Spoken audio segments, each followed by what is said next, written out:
What is up? This is TISM Talk number 20, so I figured I'd do 20 questions. So it's going to be a long one, so I tend to ramble when I'm trying to answer questions. We'll edit some of them out, but for the most part, I just want to leave it as it is. This is going to be a special episode where you actually get to see me instead of just me writing. Sorry if that's what you're here for, but there's plenty of footage on my channel of me writing. So anyways, 20 questions for episode 20. Thank you so much for being a part of this series. It's really awesome to have a community and realize that there's so many people out there that this is really cool for them. So anyways, let's just get right into it. Today I have a list of questions that I'm going to answer. Kind of help maybe spread some awareness or focusing on like strengths, weaknesses, and just perspectives. Basically, just kind of an interview about it. So yeah, question number 1. How do you prefer to describe yourself as an autistic person or a person with autism? Question mark. How do you prefer to describe yourself? There's no comma. Anyways, did a bad job answering that one. Move on to the next one. Number 2. What's one common misconception about autism that you wish people better understood? Yeah, for me, this is a really simple one. We're not trying to be different. Like a lot of people think that there's this thing called mirroring, where if someone comes to me and they're smiling, I will smile. Or if they're laughing, I will laugh. And it's an attempt to fit in, so to be normal. And it takes a lot of effort for anyone on the autism spectrum. And people on the outside looking in say, oh, you're being normal today. Yesterday you were trying to be different. It's like, no, yesterday I had just run out of energy and I wasn't able to mirror all day. It takes a lot of effort to not do the little things, like I'm trying really hard not to play with my zipper, or it takes a lot of effort to follow the emotions that other people have. So I'm not trying to be different. If you see someone who's autistic that really likes trains, they're not trying to just be like, oh, look at my thing, this is my thing. No, they can't help it. So for me, the biggest misconception is that autistic people are trying to be weird or different, and they really have very little control over it. And it takes a lot of effort to be normal, a lot more effort to be normal than it does to be abnormal. So so give some slack to people on that. They're not trying to be different. Next, 20 questions. Number 3, how does sensory sensitivity affect your daily life, and how do you manage it? Every day is different for me, at least. I'm sure there are a lot of people that it's the same. For me, it is, I don't like certain textures, which is why I wear a lot of the same clothing. I don't like certain sounds, which is why I have these noise canceling headphones. And it's a really quiet environment right now. I just have them in because I was listening to music earlier. But definitely certain sounds. One of the hardest ones for me are crowded rooms with a lot of people I don't know, or even just the crowds in general are really tough. They affect my everyday because I will avoid those things straight up, 100%. Even in motorsports, when I go to a race, I want to interact with people. I really do. Like, I really want to make friends and be the cool guy that like waves at people and gives handshakes and high fives and stuff. Like, in my head, that's like how it's gonna go. But then when I get to the event, I'm like, yeah, I'm just gonna chill by my bike and then do the thing and then come back to my bike. So kind of like turtling a little bit. And I do that a lot in my daily life. I don't go out to crowded places unless I have to, and when I do, I'm not comfortable. So yeah. And how do I manage it? Apart from the headphones, I think I mentally prepare when I'm going to something. Like if I know I'm going to a new type of race that's going to be challenging, like the motocross race where there's a lot of people that I didn't know, I just kind of like mentally prepared myself and was like, all right, it's going to be okay to just turtle and not be you're not going to be that guy. Some people I did know and I talked to them and that was fine, but it also is different for me because I live in a country where I speak a little bit of the language, but not all of it. So it kind of like gives me an excuse, and people don't really think anything of it. But if I were in the USA, I'd do the same thing. It's not a language barrier for me. All right, so moving on. I don't know which way we're going. Number 4, what are some ways that people can be more inclusive of autistic individuals in social settings? Yeah, I don't ever want to impose myself onto somebody, but since we're here and I'm being asked the question, I will give the answer. Give space. When people get really close and I back up, like, it's not me trying to be rude. It's not me saying you stink or anything like that. It's just you're too much. It's too much. It's like you might as well walk up with a strobe light and just like nails on a chalkboard. It's too much. Give space. Pay attention. We are very good at masking and mirroring when our anxieties, because like when we're hearing when things are too loud or too bright, we try really hard to hide it. As we get older, we get better at it, but pay attention. If someone looks panicked or if someone looks like that's too much, probably because it is, and it's probably way past where you think it is. You probably think, oh, it's starting to get too much. It's probably, no, it was starting to get too much an hour ago. Now it's to the boiling point. The water is extremely hot. It's ready to boil. So pay attention, give some space, ask questions. I think the easiest way to get to know somebody on the spectrum is just ask them questions, because a lot of times we're not gonna lie. It's kind of a curse. We'll tell you the truth, and those questions can be about what we like to do, which is a very easy thing for us to talk about. So you definitely get a conversation going that way. Questions could be about, hey, is it too loud? Or hey, is it too bright? Or hey, there are too many people. Do you want to go outside for a bit? Do you want to play this game? Or do you want to just, yeah. I'm not saying that everything has to revolve around that particular person, but I think that, and especially in social settings, I think that's the worst place it can be. It doesn't get any worse for the people on the spectrum than in social situations, especially with a lot of people. So parties are not fun. They're just not. I don't know that I've ever been to a party that I consider to be genuinely fun. So they're pretty hard. Moving on. Number 5, can you describe a time that you felt misunderstood due to being autistic? Yes, I can describe every freaking day of my life. But I'll just go back to high school. When I was in high school, people used to say that I was mean, cocky, arrogant, and rude and all those things, and I never genuinely understood why. And as an adult, I look back and I realize, because when I said something, when I answered a question, I knew the answer, and if I didn't know the answer, I wouldn't say it. And to other people, they thought I was just saying it, as if like I guess normal people just say stuff just to fill the air. I will just sit there in silence. So they're like, oh, he's cocky because he's got so much confidence. It's like, no, I just knew the answer. I watched a documentary about it the other day. And then again, I'll sit there in silence, so people think that that's rude. And I still, to this day, I'll do that, and I have no problem with it.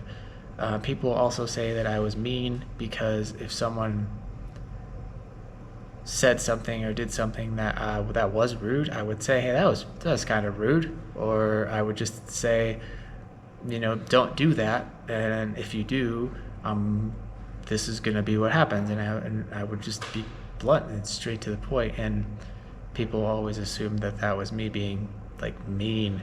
I wasn't trying to be mean. I was trying to be honest. I was trying to let you know what was going on. So and that happens all the time. That's not just when I was younger. I now try really hard to make people think that I'm nice, because I'm not. I'm a nice person. I stop and help people all the time to a fault. Um, but yeah, hell, I have to actually set boundaries with people so that I will stop being taken advantage of because I'll do it too much. Anyways, yeah, that happens constantly. It's a constant thing. That question, yeah, number five, this where I felt misunderstood. I don't feel misunderstood. I just straight up am. Anyways, that's a tough one, and I'm not very good at communicating it, but um, yeah, I don't know. Misunderstood. Yeah, that's tough because that's pretty much like I feel so bad for any young person on the spectrum because I know that that's the majority of their daily struggle is being misunderstood. Anyways, let's go to number six. What are some of your unique strengths or talents that are linked to your autism? Yeah, my unique strengths or talents. I'm actually super good at making stuff. I can make stuff really pretty. I can make stuff really strong and functional. And I see things in a way that I guess is uncommon. I didn't realize that until after I was already college. I should have probably went to university for like mechanical engineering or something, but instead I went for graphic design, which was good too. I make beautiful stuff. You probably only know me from my dirt bike, but I actually designed the graphics on my dirt bike. I also run a company called Jacob Ray Razors, where I make straight razors and stuff like that. I'm always making pretty stuff. So yeah, creativity definitely is there. Just thinking differently, being able to see a mechanical problem and solve it all without writing anything down or without any trial and error. So that's a really good thing. And really, just being super obsessive and determined to improve. I don't ever do anything without the goal of improving. So if I want to build a computer, which is something I'm really passionate about, I want to build one and then I want to improve it and I want to make the next one better performing, better looking. If I go out and practice wheelies, I don't want to just be like, oh, I did the same that I did yesterday. No, I want to improve. I want to constantly get better. And if I don't, I'm really, really hard on myself. So yeah, that definitely is, that obsession has made, usually when I have a skill, it improves really quickly compared to normal people. I mean, I've ridden now with people who have been on motorcycles their whole lives and absolutely I just didn't understand how they could have not been on the same level that I was on, because I've only been riding off-road for 3 years, and really only enduro for 2. So yeah, I think that drive to improve, that drive to make everything better all the time. Yeah. All right, number 7. Man, this could be a long one. How does communication feel different for you compared to what others might experience? I have no idea what others experience, so I don't know. I feel like everything's really cut and dry for me. And people that approach me with hints, they try to hint at me doing something instead of just asking me or saying, hey, do you want to do this? It's not going to work. It puts, I don't, if I probably won't understand what you're saying, for one. And if I do understand, it's going to kind of like, not annoy me, but it definitely puts me in like a bad mood because it reminds me that I don't understand that stuff. It's like basically saying, hey, autistic person, you want to do this thing? And it's like, well, you could just say, hey, do you want to do this thing? But hinting and dancing around a subject is one of the most frustrating things for me. And because I live in a Spanish speaking country that's actually really normal, is kind of like a dance. Language is a dance, and it's really hard for me to understand Spanish, like super hard. I'll know every word someone says, but because they're dancing around the subject, I don't get what they're talking about. It's really hard in that regard. So okay, I'm trying to speed up a little bit. Number 8, what strategies or tools do you use to cope with overwhelming environments or situations? I'm not the best at this. I'm getting better. I'm older now, so But I didn't grow up knowing about autism. I didn't grow up with like therapy and stuff. So I don't really have like a toolbox that's full of like tools that it's just like stuff that I found really. I really do like these headphones a lot. I'm not gonna say what brand they are or whatever because that doesn't matter. It's just the fact that they kind of like mellow out the noise. I've used earplugs before too, and those are good. Hoodies, even on like a really hot day, if I'm wearing a hoodie, it's because I'm having a really hard, stressful day. And yeah, I feel super restless all the time. So that's one of my hardest, biggest struggles. And how I cope with it is I just kind of keep myself busy. Yeah, yeah. If I'm starting to have a really, really bad day, I'll just go sit with someone that I love, which is my wife. But if you don't have someone, if you're not married, maybe just go online and watch a Twitch stream or something. Something, just be with somebody, but not directly touching them, just in your own little bubble.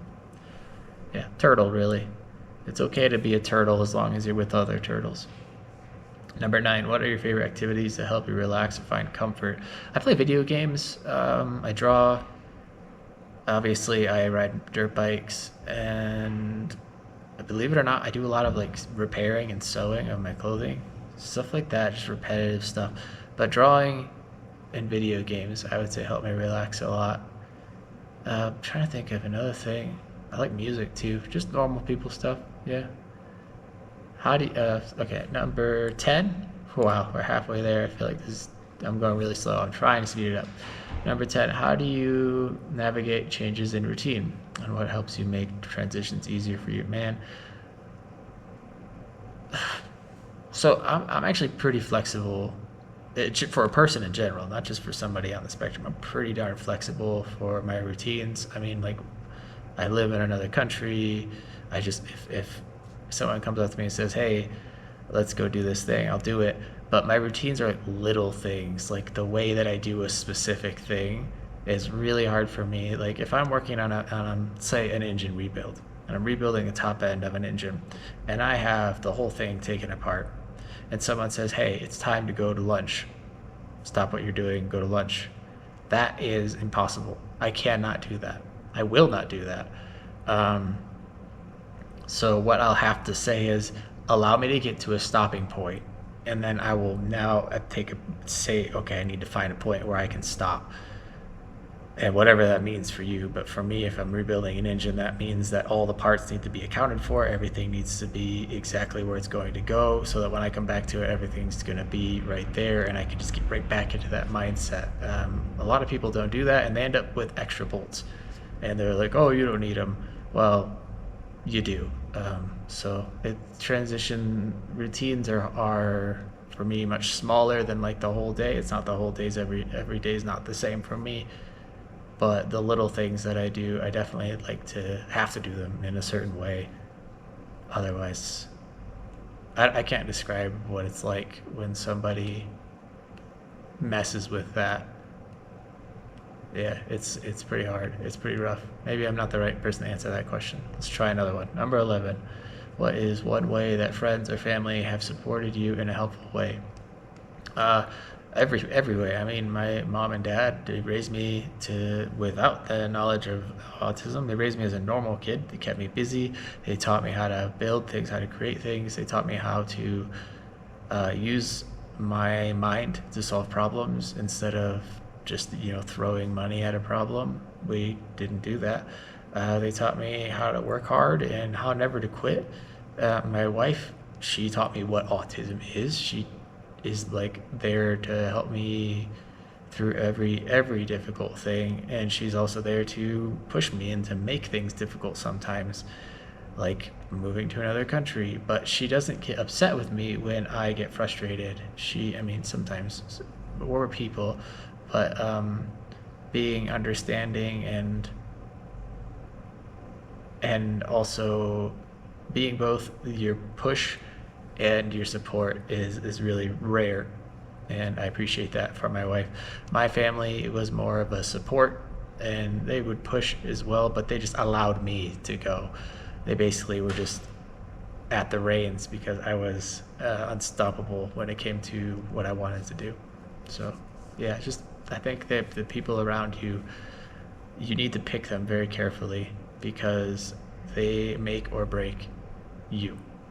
It's important. It's a very important lesson. Pick the people around you in a way that you would build a party for a video game. These people are very, very important, and what they do, both negatively and positively, are important. Negatively, very important. There are some times where you need to say, you're not helping me, you're making my life worse, I'm sorry, but I can't interact with you. It's pretty rough, but it's important. All right, number 11.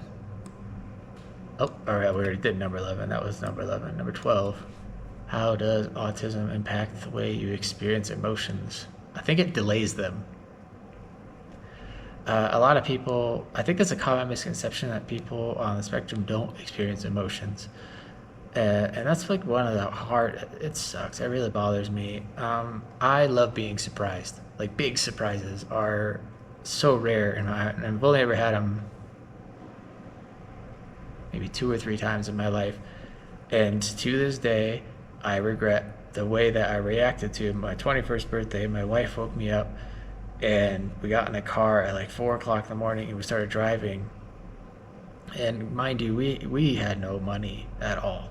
Like we were, I don't know how to describe, we were buying ramen noodles on our credit cards at this time.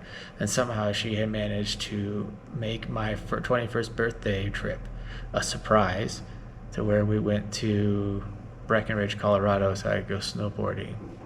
And I didn't react the way I should have. I wasn't mad or I didn't yell it or anything. I was just like, oh, okay. I was really tired because it was early in the morning and I just didn't, I don't know. So to me, that's one of my reactions are delayed. And to this day, I'm still like super grateful. But I hate the way that I reacted to that because it was this delayed reaction. Someone says something rude to me, I'm not gonna get mad right away. I'm gonna like a day later and be like, wait, that was really rude. Why did they say that? Or yeah, so it's like there's this delay, but they're big. So if a normal person would be a little bit mad about something, I'm gonna be like a day late and super mad. Or if a normal person would be a little bit happy about a surprise, I'm gonna be like a week late, but like, whoa, that's awesome. And then I'm gonna think about it for a really long time. I mean, I'm 36 years old and I still think about and often the way that I reacted to my 21st birthday surprise. So, yeah, it's a delay. And yeah, I really do wish that I reacted to surprises better because my wife is very good at surprising me and I'm very bad at being surprised.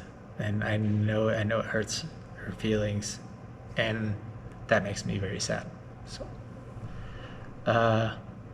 how does it affect my emotions? A lot. Both it just delays them and makes it harder. Number 13. What's one thing you wish people would stop saying or assuming about autism? Well, we kind of just talked about that, about autistic people don't have emotions. Talked about earlier how, oh, they're just trying to be different or difficult. No, I promise you, autistic people are trying so hard to fit in. That's all we care. That's all we do all day is try to make the people around us think we're normal and not anything different.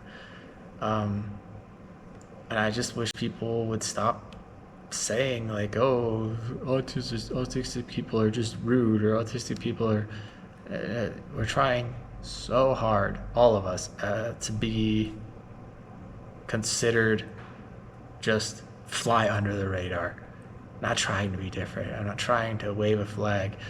I am 36 and I didn't talk about this stuff until now in my life. Yeah. Another thing I really wish people would stop saying is if I go to a doctor or someone goes to a doctor and they get diagnosed autistic, I went to 3. They all said, yes, you meet all the criteria for this. You are definitely on the autism spectrum. And I've had so many people in my life say, I don't think so, or you don't seem autistic. It's so, I understand that it comes from a place of kindness and they're not trying to be rude, but it's the only thing that makes things make sense. When I read about it, I can now use those things that I've read. It really helps me to understand the world because I can read about it, and autism is something that's documented. So when you say, I don't think so, it's kind of like saying, no, you're just weird. And whatever weird thing, all these weird communications that you do, it's just because it's who you are. And yeah, of course it is. I get that. But there's also ways that I can explain it and that we can use tools that. So stop saying that people aren't. Stop saying that you don't seem that. It's not a bad thing. Saying you don't seem that way is like saying, oh, you don't seem like a bad thing. It's not a bad thing. It's just a thing. So, yeah. I need to speed up. Number 14. How can workplaces become more accommodating for individuals with autism? Man, I don't know. I'm just going to say it outright. I think everyone should have autistic people in their workforce. We work hard and we get stuff done. I think, though, that the employers are going to assume we're being obstinate. We're not being obstinate. We just can't get it. That's what you're trying to do or say doesn't make sense, and that's okay. Just think of another way to explain it, or think of a way to explain why it needs to be done that way. Don't just keep saying it over and over again. I've actually never really been able to work for other people. I've only ever been able to do my own businesses because of that, because I'm not trying to do it a way you don't like. It's just, it doesn't make sense. So I can't do it that way. It's like a literal wall is built in front of me and you're just saying the wall over and over and over again. I have worked for other people. I've had jobs since I was young, but I've always had issues with the bosses. Even one of my bosses in the past had a child, his son was autistic, and that worked for a while, but he still assumed that I was being obstinate and trying to do things wrong intentionally. I don't know why anyone would ever think I was trying to do something wrong intentionally. I just want to do the best I can do. So I think everyone should have someone on the spectrum, not because of fair or anything like that. I just think you'd be surprised how hard someone on the spectrum will work and how good they can get at that job that they're good at. Also, I think the most accommodating thing you can do is put that person in the right position. Now, if you had someone like me who's very good at fixing stuff, very good at making things beautiful, very good at organizing things, process flows and stuff like that, and you ask me to go sit at the front desk and greet people, I'm going to do a terrible job. Obviously. But if you say, hey, I want you to do this process flow, I want you to figure out what the company is doing with this card and where the card goes, and I want you to make that as smooth of a thing as possible, I can do that really well, and I'll probably do it better than anyone you've ever seen. But if you ask me to interact with customers, you ask me to answer the phone, I'm going to do a terrible job. And you putting someone on the spectrum in that position, what do you expect, So be accommodating, like actually accommodate, like put them in a place that they're good at, and you'll get really good results. Number 15, what do you think are the biggest challenges for autistic individuals in education? Rigidity. Yeah, I've had really great teachers, I've had really great professors, and I've had really terrible teachers, and I've had really terrible professors.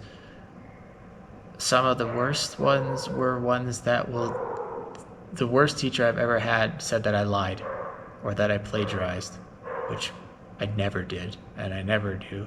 And it really upset me. I intentionally failed every assignment in that class. It was like a boycott. I refused to. So teachers that are rigid, that think, again, that we're intentionally trying to do something, like trying to be bad at something, or we're not applying ourselves, we're doing our best. It's just, maybe you're just a shitty teacher, honestly, because some of the best teachers I've ever had didn't see me as something broken. They saw me as, oh, this person thinks differently. If I explain it in that way, they get it, and they get it really fast, and they get it really well. So I've had both a math teacher one year that I got a D minus, and then the next year I got an A. Two different teachers, same subject. It's just how rigid that teacher is. If they're just going to be the exact same that they've been always and never change, and they're not going to think, oh, this student's different, needs a different approach, that's not going to work. So, yeah, I think my sister is a special education teacher, and I think for that position, you have to be a really flexible teacher. And I saw that it's pretty, like, that's why it's so important. I think all teachers should take notes from special ed teachers, because I didn't take special ed courses. I didn't need special ed courses, but that flexibility it did help a lot. I got some really great professors and teachers. Okay, next question. What role does stimming repetitive movements play in your life, and how does it help you? I mean, you probably see me just in this video doing it. I don't know how to describe it, and I'm not really sure that I would be able to.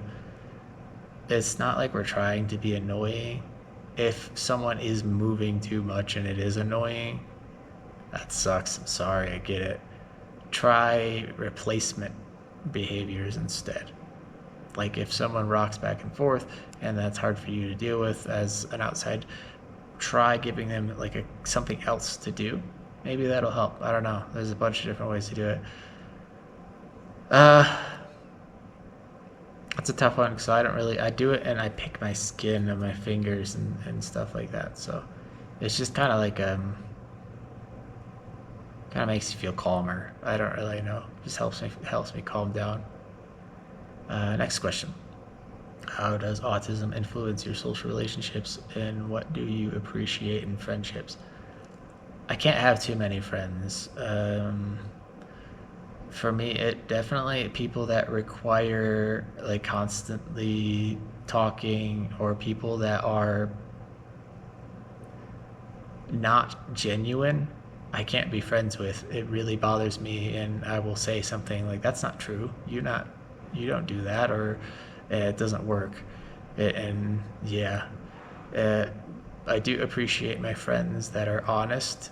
I appreciate friends that share their interest, but don't expect me to know everything about them. Because I have a friend who really likes like 80s metal, like 90s and 80s metal, and I like music called metalcore.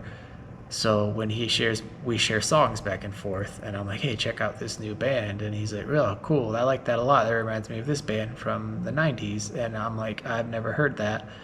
It's not really my cup of tea. Can you explain it? And he'll explain why that was considered good back then, and now I have an appreciation for it, which most people would just be like, well, you don't like my music, so it doesn't really work. But because he's willing to understand, like, I don't know, and that's okay, it's really awesome, because I've learned a lot about music from him. And yeah, we just talk about music, even though we both like different things. He likes really eclectic music as well, and I don't understand that, so I ask him, why is this good? What makes this different? What makes this unique? And he'll explain it. It's really, so I appreciate people like that. Next question. Number 18. How do you experience sensory overload, and what are some things that help you during those moments?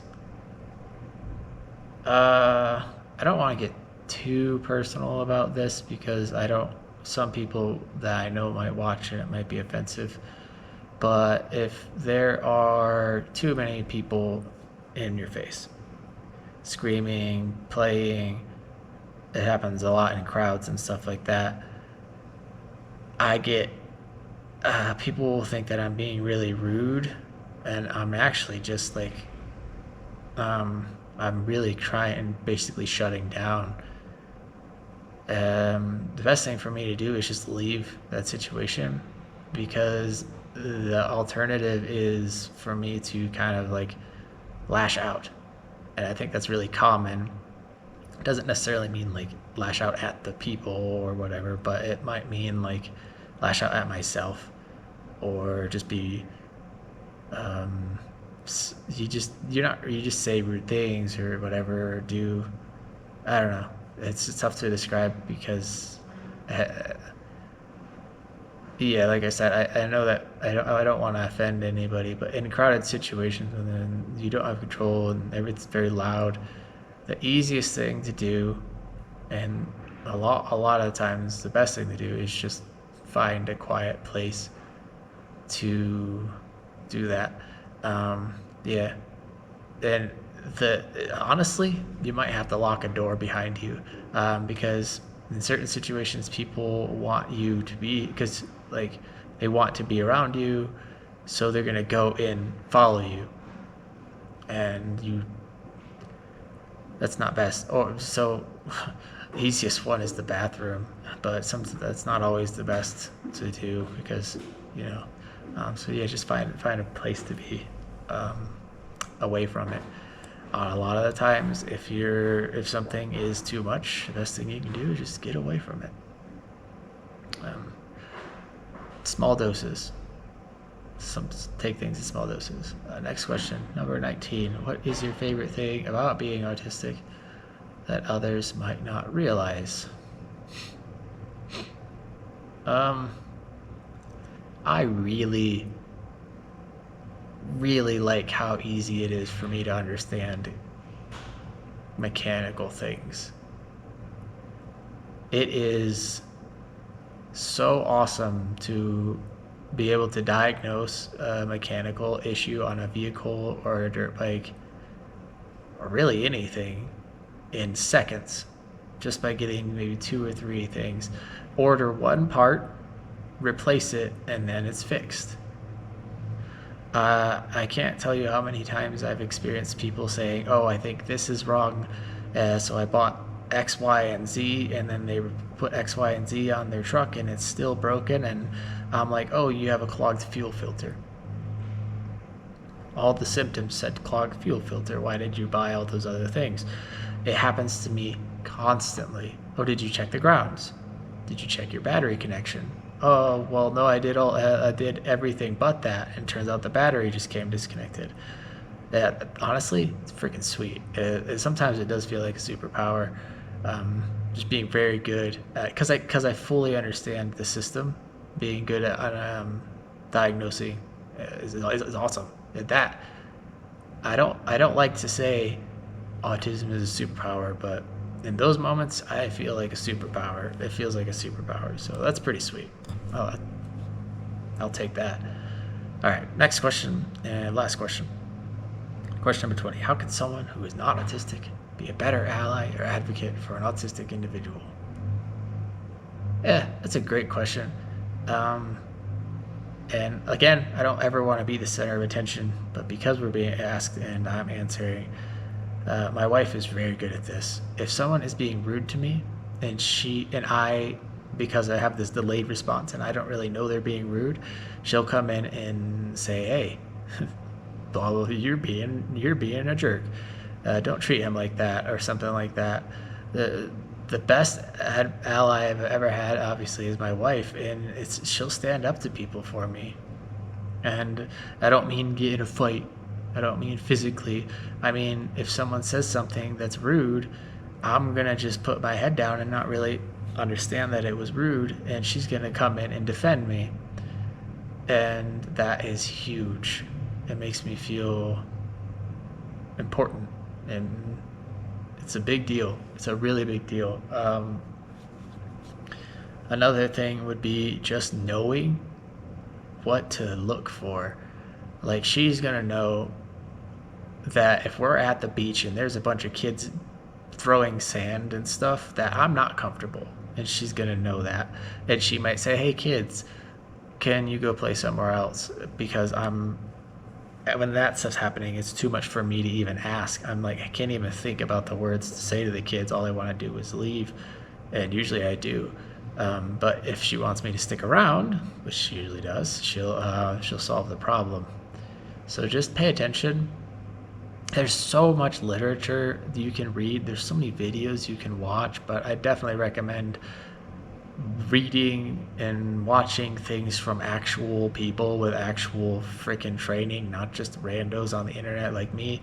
Like you've heard me say a lot that I don't know or that I'm not sure because I am one. I am a example, a study size of one, and read literature of studies, psychological studies based on big sample sizes. Get to know that the individual, ask them questions, and then make sure that they are not in a really hard place because yeah, they might be. So yeah, um, I don't think that you should call ahead and make the store turn the lights down and the music down and all that stuff. There's a restaurant here that I really like, and I try to sit in a place that's quiet, and then they'll turn the music up really loud. So now I just don't go there. So I guess just know the person. So yeah, if you watch the show Atypical, they actually do a good job of going ahead of time and making sure that it is a good place for Sam, the main character, to be. And if it's not, they just won't go. Then that's okay. Don't force people to go to places that are gonna make them feel bad. So yeah, that's a lot of talking, really long. So yeah, not motor related. Anyways, if you have any questions, obviously I'll answer them. I just answered 20 questions asked by a random chatbot. Hopefully they were good. Hopefully they're informative.